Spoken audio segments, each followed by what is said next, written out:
Welcome again to another week with Off the Record with Cal Sells Biz, where we bring experts in different aspects of mergers and acquisitions, business sales, acquisitions, everything else in between. Most folks tuning to these weekly podcasts to learn different aspects of selling a business, buying a business, valuing a business, and growing a business in general. Started this, I'd say, about 2 months now when we got back doing these weekly podcasts. We do have a lot of business owners that want to learn different aspects of growth and exits, and we have some professionals as well that represent clients that are same thing, looking to grow or exit.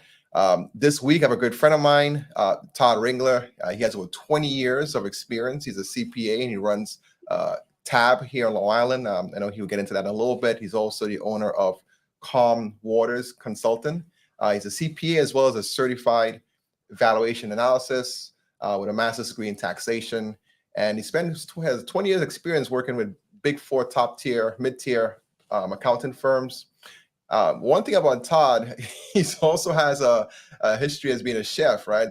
So I'd love to hear a little bit about that when we get into this. So just so you guys know, I like to get a little bit of a background on our speakers, like personally, like how they got into their space. So be good for Todd for you to share your story with how you got into business valuations and where you're at today. But Todd is also a member in the M&A Network. And the M&A Network is a team of advisors that support CEOs in their growth needs, their exit needs, merger needs. We work with business owners that are planning their exit or planning their acquisition. We do a lot of events, offline and online. We do have a mixer coming up on June 27th in Manhattan. We put a link in the comments. You get a chance to come out and meet the rest of the gang and connect with other business professionals and business owners in the mergers and acquisition space. Last week, I was honored to be part of a panel that Todd put together with the Alternative Board, Tab. It was a panel on exit readiness. So maybe we could probably dovetail and continue a little bit of that conversation. We had some business owners that had some experience that went through a sale of their business. And we had another professional on the panel as well that has extensive experience selling business. And we had a great time, entertained a lot of questions, talked about business value drivers and how to prepare business for exits and so on. So with a great conversation. We may get into a little bit of that today, but I want to introduce Todd, and it's thankful you to being on. And welcome to the show, Todd. Kyle, it's great to be here. Thank you for having me. Truly appreciate. We're going to turn off our phone. Truly appreciate your contributions to our prosperity event last week. Great event as we've done all along, and that conversation. People are still saying that was probably the best conversation and the best event that we did this year. So yeah. Kyle was one of the business advisors. There was actually an individual there, James Brennan, who's part of Sun Nation, was an M&A guy. Now he basically buys companies for that company. They got rolled up. So a lot of great conversation and discussion about business owner readiness and even what a business owner really wants, right? Like one of the business owners that was there said, "What's your X?" And I had this conversation with someone yesterday. It's different for everyone. For some people, it's accumulating stuff and money. For others, it's free time and living a life that's supported by a business that's being operated by other people. So, Kyle, it's great to be here. And I guess I'll just, because I'm so shy and don't take control of anything. A little bit of background, as Kyle said, chef, restaurateur. I was a serial entrepreneur, grew up in the restaurant business. My dad was on the luncheonette and was a maitre d' at a very upscale restaurant, black tie. I remember him leaving Saturday nights wearing his tuxedo back in the the 60s and early 70s when I was a little kid. And got into the restaurant business, got out of the restaurant business, but was involved in bars and restaurants and investors and investing and things like that. And when my stepchildren were young, I had twin boys, my ex-wife looked at me and said, when they get old, who's going to be around night, weekend, and holidays? So I went back to college and I got a degree. I became a certified public accountant. Couldn't find a job because 6 firms had become 8, or 8 firms had become 6 rather. Went on, got a master's in tax, which opened the doors to 5 of the 6 big 6. I ultimately went to work at Deloitte Touche Tohmatsu. I do have still a 2-sided Japanese business card, was the Japanese practice division, and I got involved in corporate tax. Large corporate consolidated groups became my area of focus, understanding the code and the regs they're under. But what do big, large corporate groups do? They buy and sell companies. So when I moved over to Ernst & Young and I was moving my way up the ladder, working with valuation people, I found this work way more exciting and interesting than my work. And on my dime and my time, 2002, I became a certified valuation analyst. Opened up Comwaters Consulting at that time in parallel with my CPA firm. In my CPA firm, I was a TAB member. And kind of the rest is history. Sold the CPA firm in 2008 and 9, sort of like a boat owner, best day of my life in some ways. And have been focusing on business valuation, machinery and equipment appraisal with Comwaters Consulting. Also at that time, I became a facilitator for the alternative board. When I had my accounting firm, I was a member of the alternative board. And the alternative board actually helped me to build my business to a place where 11 employees weren't driving me crazy, would probably be the best way to describe that. And, here I am, 15 years later, 12 years later, whatever it is, with a very successful business valuation and machinery and equipment appraisal company. We work all over the country and have done some international things. And the alternative board, which is really all about helping business owners improve their businesses and changing their lives at the end of the day. We can get into that a little bit more, but that's kind of how I got here, if that's fair enough. Yeah. So Todd, you kind of answer. I like you put everything all together there. So you say you're shy, but I don't think so. You're pretty well prepped. It's just interesting. I mean, having that entrepreneurial background, having the experience, in the restaurant world as well, and work with business owners, because I like to say valuation is more of an art than a science. You have to apply, some sort of common sense or some sort of reality to the numbers, right? Because a lot of these sales, and well, I guess it depends on the purpose of the valuation, but for the context of what we're talking about here is a transfer of one entity to another as far as the sale of a business. Exactly. There's a lot of emotions involved, so there's a lot of intangible aspects that buyers evaluate in deals. So I want to come back to the valuation question, but before we get to that, you mentioned TAB and having a board, and you mentioned how that helped you grow your business. And usually when I do talks, a lot of folks ask me, what are 3 tips or what is one thing you could recommend to a business owner to help them? And I always say, get out of your comfort zone, join a mastermind, join a group, get an advisory council, get a board, get people who have been there, done it.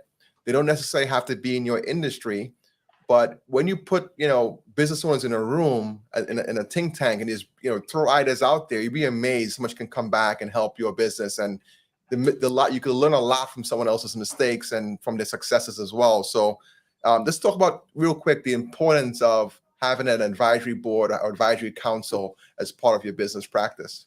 Well, I would add the importance of an advisory board and a coach. I drink my own Kool-Aid. The alternative board is about putting business owners together in these alternative boards of directors. That's what TAB stands for, the alternative board, which is a mastermind roundtable group. But it's this education from others and people that have been there, sharing and imparting their knowledge, along with strategically creating a vision, being able to diagnose your problems, working with a coach to plan and execute for growth. Many business owners are in that round hamster in a wheel thing, and they're working in their business constantly, especially Kyle, the size businesses that you and I mostly deal with, which, from 5 million to, 300 million is the biggest I've worked with. Which is, there's a big difference between those companies and they go through different stages. But at every stage, whether it's 10 employees, 20 employees, 30 employees, 40 employees, there's going to be challenges for the growth, and that board and that camaraderie and that knowledge help to clarify thinking, create structure, ultimately create vision and a plan, and then execute that plan. Again, it's what's your X, right? Does it make more money? Does it have more time? Yeah, it's important to have someone that can facilitate, hold you accountable, follow up. And you mentioned one key thing, their vision. And what's the vision behind your company? Like, why are you in business to begin with? What's your why? And exactly, what's your why is the best question, and it's yeah, amazing how many business owners look at you with a blank stare. yeah, And when you're in your world where you're trying to get a business prepared for sale, and I want to sell my business, and they have no clue as to what their why is, that's kind of becomes yeah, a very difficult hurdle to overcome. yeah, So that vision and the planning part of it, and then executing the plan. I mean, yeah. having the right people in the right seats and all of those things that as you grow, you need help with on some level, because you've more likely than not never done it before. So why not, get together with people that have or are dealing with the same issues and the same challenges, because they're at the similar level as you. So Right. And just getting back to the conversation of business valuations, let's talk about the purpose of the valuation and why is it important for business owners to understand that it all starts with the valuation of your company. yeah, absolutely, and great question, and it does. That what's my business worth, right? And so and so says it's X times this, or it's Y times that, or whatever that number may be. Simple conversation, and I had this conversation yesterday with someone about their website, and they're an amazing name, but the reality is your business is worth what someone's going to pay for it, right? Arm's length transaction, but it's based on what are they going to get out of it, right? I'm going to buy a cash flow stream for your business. I'm going to work very hard to maintain and grow that cash flow stream. How do I come up with what that cash flow stream is worth? And that's like the simple picture, Kyle, right? And that's kind of where you get to it. But hopefully that sort of answers the question in a broad brushstroke, and then maybe we can dig deeper into that. What do you think? Yeah. I think having that some sort of assessment, you need to kind of measure where you're at before you can figure out where you want to go, right? So it all starts with, I always like to use the analogy, like every year you go to your doctor for a checkup, right? You don't know what's wrong with you unless you get your blood work done and check your pressure and all that good stuff. So you need to do the same thing for your business so you can start get on the right track. So let's talk about some of the major factors that play into evaluation, right? Sure. What determines the business valuation and so on. Sure. So everybody talks about it's times X times, or it's something times a multiple. I got 3 times revenue. I got 3 times earnings, whatever that may be. That all comes down to what is that cash flow that really falls to the owner. And in smaller businesses, we're aware, we won't tell the IRS, and they're aware too, but that oftentimes maybe some personal expenses end up in there, some vacations, cars, phones, things like that. We like to take all of those things out, normalize them to see what that real cash flow is. And then what's the risk associated with the continuance of that cash flow stream? And that risk assessment comes down to where the multiple comes from.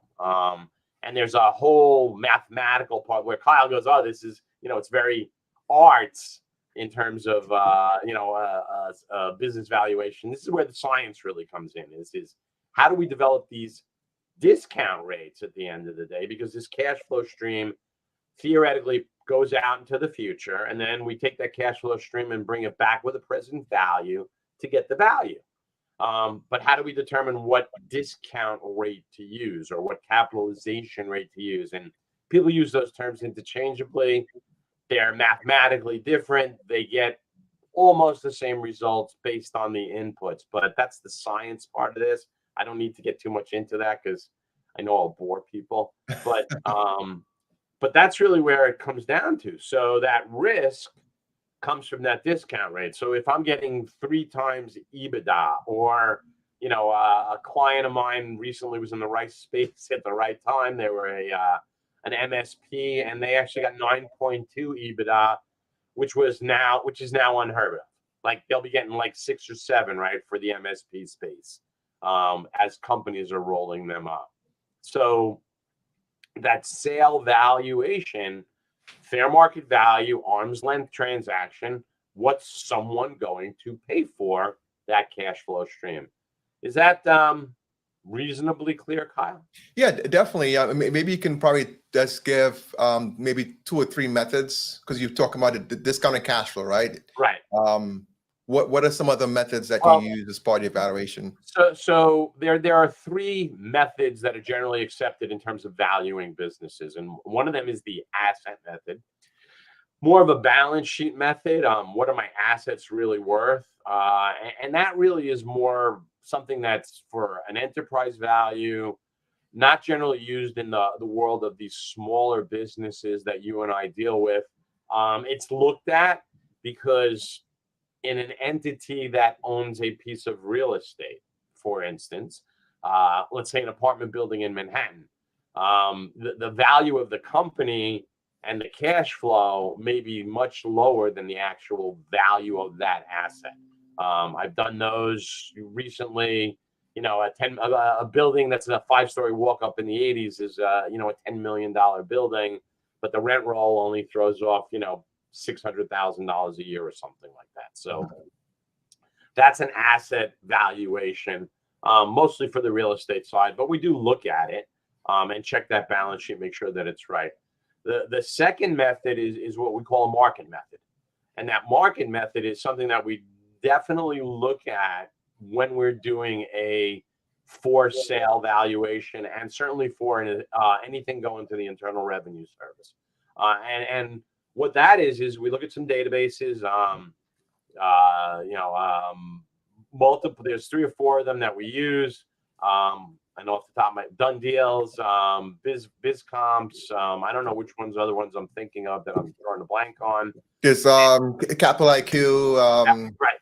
BVR, Pratt Stats. Yeah, probably Pratt Stats is down Done Deals or something like that. They keep merging up, but the data is there, and those are sales that are reported through business brokers and through bankers to these agencies. Not so much. I don't know how much you do any reporting to any of these agencies. I know we send out reports.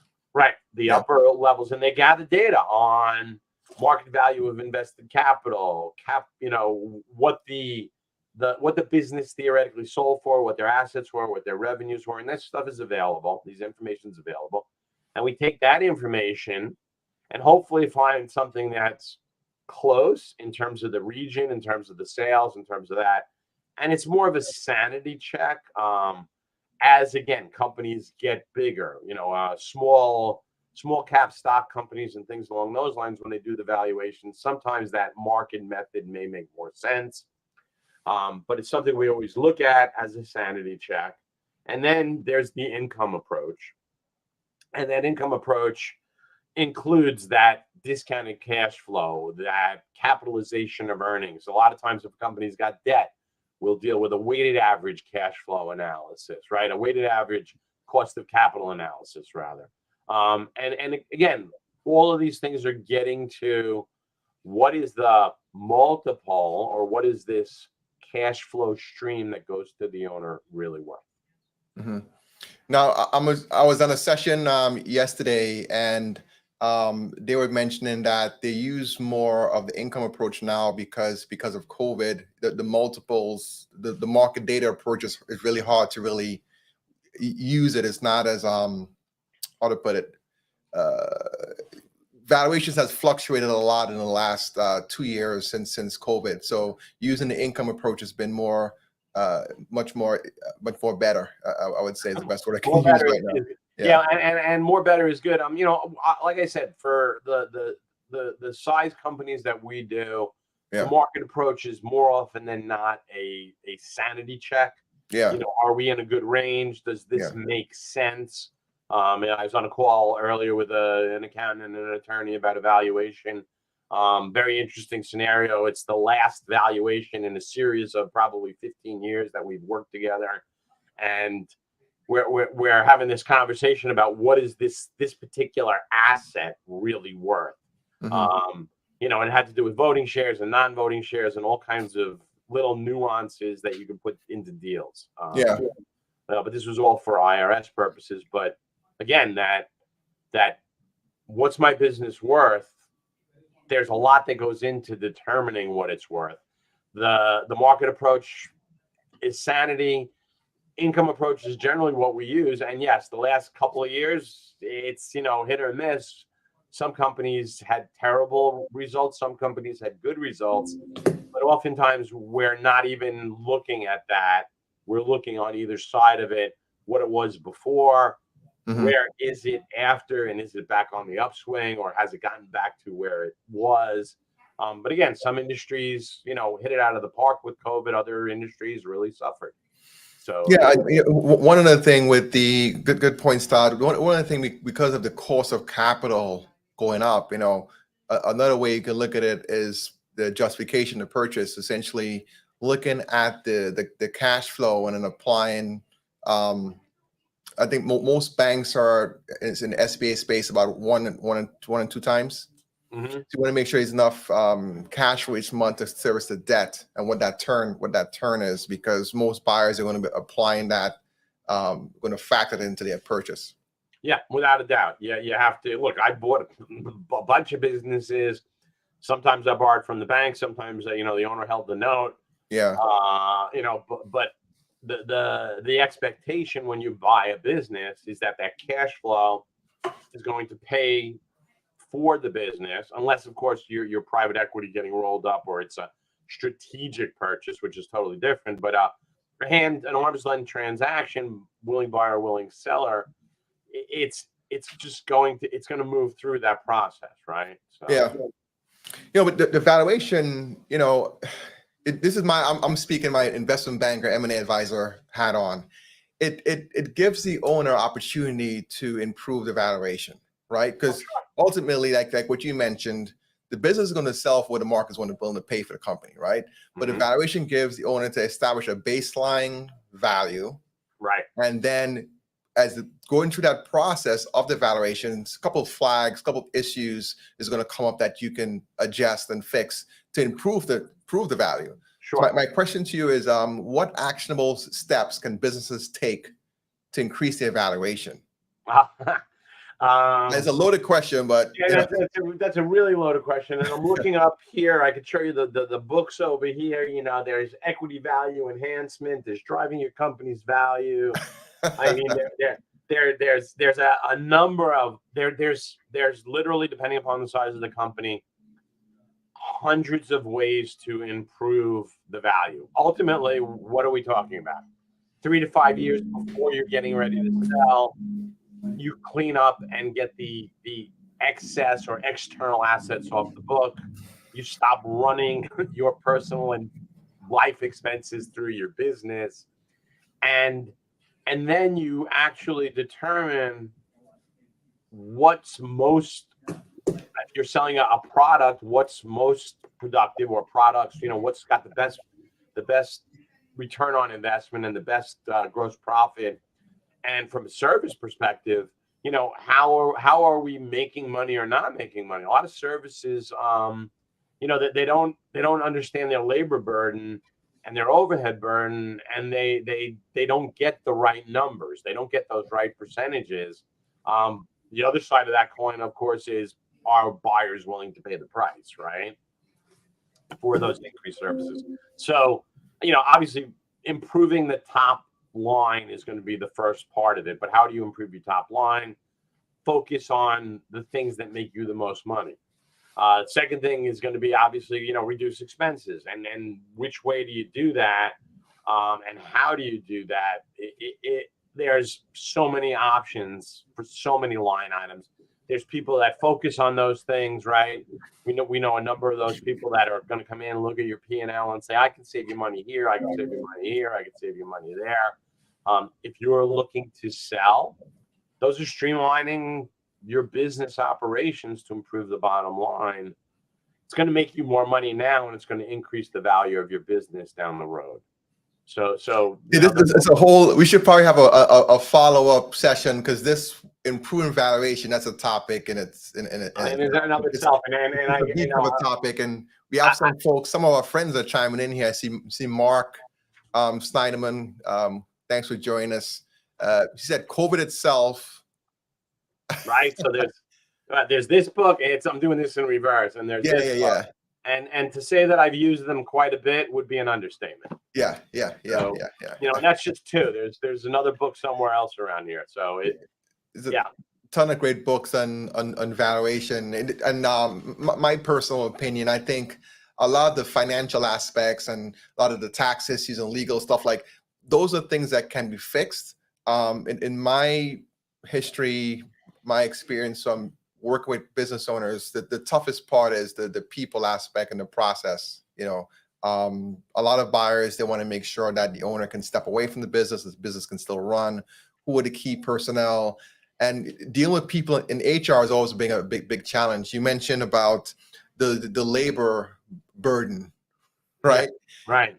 Yes, some people are having a hard time keeping their employees, and sometimes you might not be 100% in alignment, right? Some of the employees don't understand what are the core values and the purpose of this organization. Like, what am I doing here, right? What's our goal here, right? Are these employees loyal to you? Do you even have contracts or non-competes with your key people? Yeah, sure. And that goes back to if you want to really talk about improving business value, depending upon the size of the team, is the team in alignment first, right? Do you have a leadership team, and is that team in alignment? Do we communicate effectively, and how do we behave, right? And the second thing, is what is the vision of the company, and what is the vision of the owner, more importantly, and are those in alignment, right? And sometimes we'll work on that vision, the values, and the culture. So what is that culture? As you and I talk about, it's great to sell a company. It's great to merge a company. Selling a company is one thing. Hopefully the new owner is not going to be adverse or be different than the old owner in too many ways or change too many things.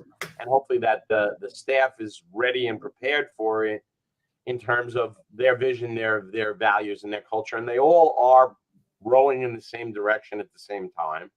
Right. How do you identify problems? How do you diagnose problems? How do you challenge individuals to become better? Are individuals in the right seat in the bus? Right. Those are all things to improve value. I'm also giving you sort of the workshops that I run through StratPro. But we actually have workshops scheduled in November on the M&A platform, where we're going to dive into this, hands-on. But hey, Todd, I just came up with a topic for a next podcast. Okay. Maybe I have you back on. And there's some folks that are chiming in here. I see Ezra, Jason, Mark, welcome. And by the way, if you have any questions, put it in the comments. We try to answer them while we're going through. We have about 50 more minutes before we close up. But here is what I came up with. What comes first, profits or people? Whoa. In terms of growing your business, scaling, building a successful company. Yeah. But people obviously come first, because profits follow that, right? Again, how do we want to build the company? Well, alignment, create the vision, diagnose the problems, plan. What's the plan? And as you know, and this was part of the panel discussion, so many business owners get up and go to work, but they don't know what their why is, and they don't know where they're going, right? And when you don't know where you're going, any road will take you somewhere. So planning is key. What are your goals? And within the alternative board, my clients, myself, my partner and I go away every September, the end of September, to plan for the following year. What kind of events do we want to do? What are our goals? What are our objectives? How are we going to lay these things out? What are the key performance indicators, the KPIs that we need to use and that we need to implement for our team? Everyone in the organization should have KPIs. If you are not doing that, then management's not doing the right thing. And if you're a solo, you're a sole business owner with 5 or 10 employees, you're going, where do I have time for this, right? And that's the other one. But the reality is when you start to make the time to work on your business and your life improves and changes amazingly. Would you agree with that, Kyle? 100%. You want to spend more time working on your business than in it. But it's very difficult because I started in the I'll go backwards. I worked as a chef and a restaurateur. I was a chef. I was a cook. I started as a dishwasher, a prep cook, a pot washer. I worked my way up. Ultimately, I had an opportunity to become a partner in a place as the chef. All of a sudden I'm making this money and I'm investing in restaurant stuff, but I had to learn things along the way as a people part of it, right? And then I was being held to certain standards. You need to create those standards, right? And then ultimately it's executing on the plan, right? Are we identifying the right priorities? Are we holding people accountable? How are we communicating? All of the things that, when we think about them, again, it seems straightforward, but it's amazing how many people go to work and are disengaged and don't know why they're there or are just there for a paycheck. Mm-hmm. You need to get rid of those people, and you need to find the people that want to be there and want to follow your lead. But you need to know where you're going. Right. So excellent tips, Todd. Is there any mistakes you could share that a business should avoid when they're looking to sell their business as far as improving their valuation to get a maximum value in their exit? Things to avoid. Any common mistakes you have seen your clients done in the past? Telling people. we had this was part of the panel discussion as well. Keep your mouth shut. Right? If you're thinking about selling your business, you have to have a small, closely guarded group of people that know this, and no one in your company until the right time. And generally, Kyle, as the business advisor, the intermediary that's helping to facilitate the transfer, you're also informing these people. You don't tell anybody anything until we're almost over the finish line. And in that time frame, we make sure that we get those golden handcuffs on our key employees. So that's really important. And again, from the backside, now that I'm thinking about it, is companies that didn't do that and people left because they didn't like the new owner. And the golden handcuffs can be as much as, I'm going to make a bunch of millions selling this company. I'm going to put an account in place for you that's going to vest over 5 years. You have to stay for 5 years and you'll get 100, 200, 300, whatever it is. So that's the golden handcuff to keep the key people in place. When that doesn't happen and the key people are not there, oftentimes the new owner is unable to maintain the cash flow, and because of their overwhelmness, and then it becomes a problem. Certainly depends who the note holder is.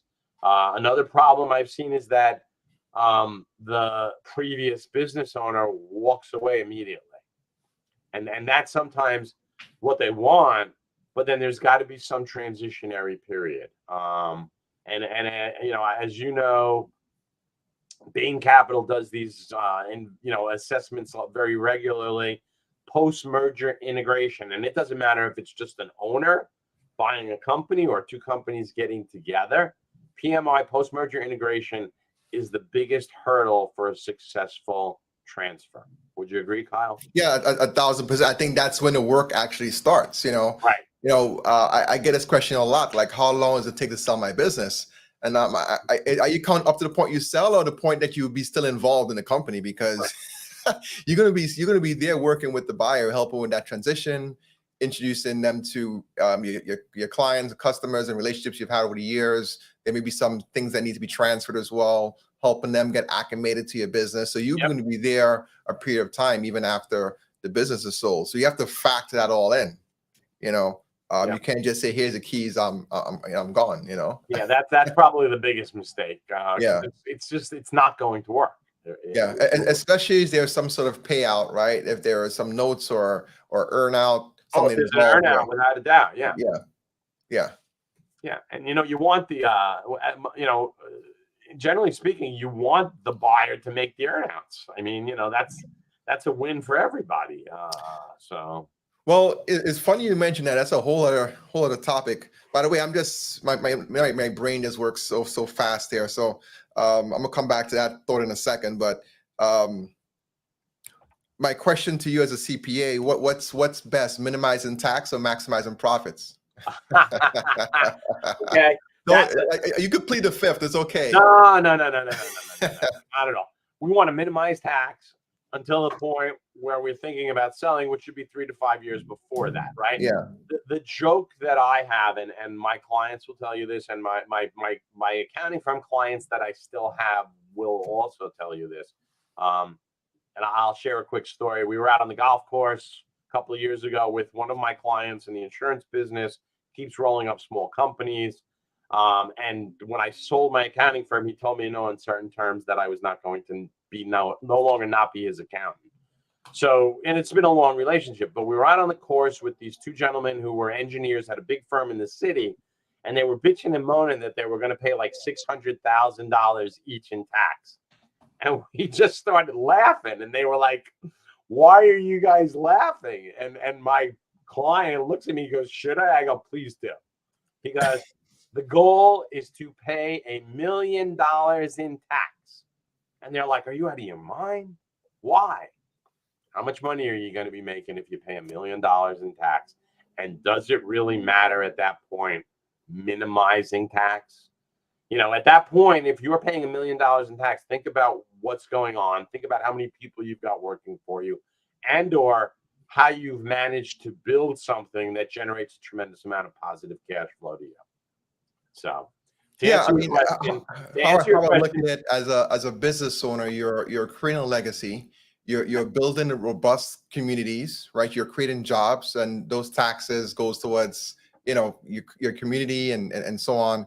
So there's different ways you can look at it. But there are some businesses that have different schools of thought on that, and they spend the entire business time in business just minimizing taxes. But when it comes to a sale, you may not get the best value. And Right. what I shared to them, you can't make money twice. You can't save on taxes and then want to get the full value when you do exit.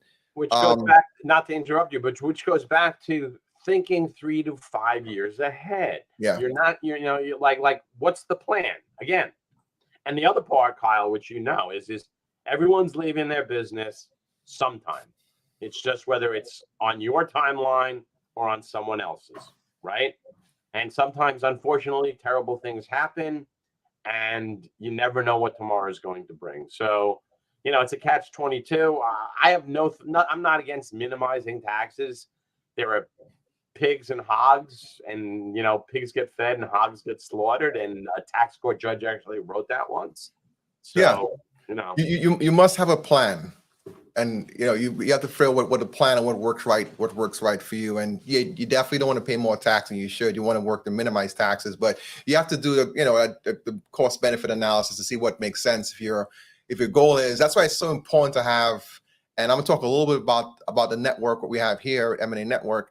You want to have a team put together because Todd is an expert as far as accounting, valuations, entrepreneurship, and everything, but you want to have other experts in your team. You want to be speaking with your financial advisor, your attorney, your insurance broker, because everyone's going to bring some information that makes sense, that's going to help you make the ultimate decision, right? And sometimes as an owner, we think we have gotten this far. We have some smarts, but you need to kind of rely on experts in different areas that can package the whole thing. I can't tell you how many times we've been involved in deals where the client hasn't done a retirement plan and they want to come back and get more money because they don't have enough money to suffice retirement, right? You want to make sure when you sell your business, you want to be able to maintain the lifestyle, still go to the country clubs. You mentioned golf outings and so on. It's a lot there. So you have to put together that succession plan, that exit plan, one that makes sense to you. And we have a great team at the M&A Network. We have close to 40 advisors on the team.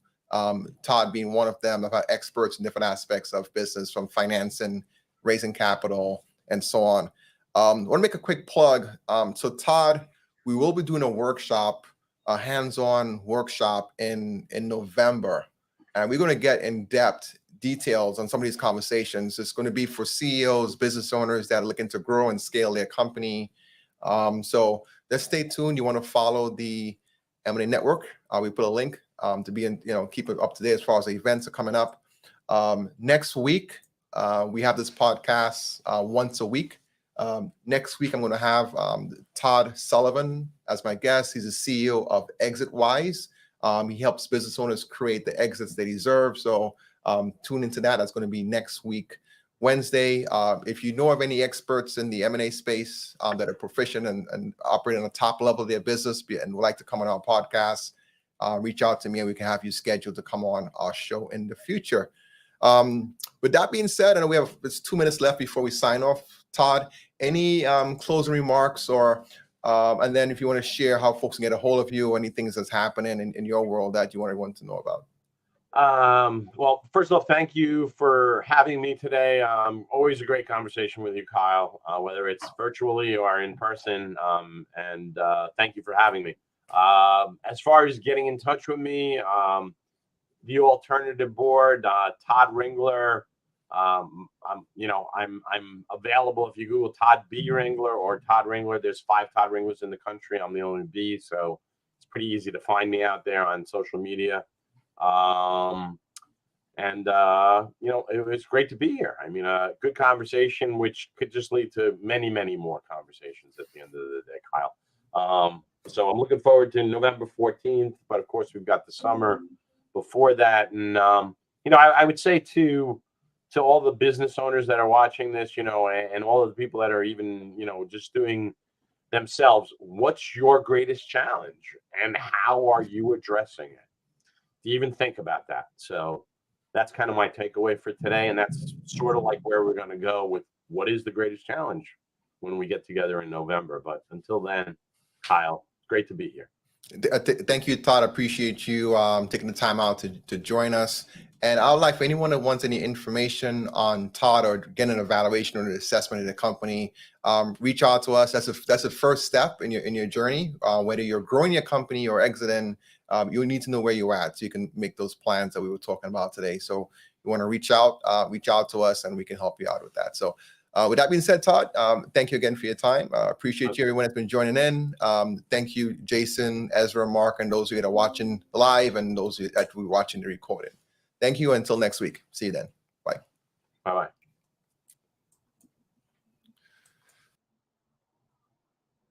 Oh, that's it.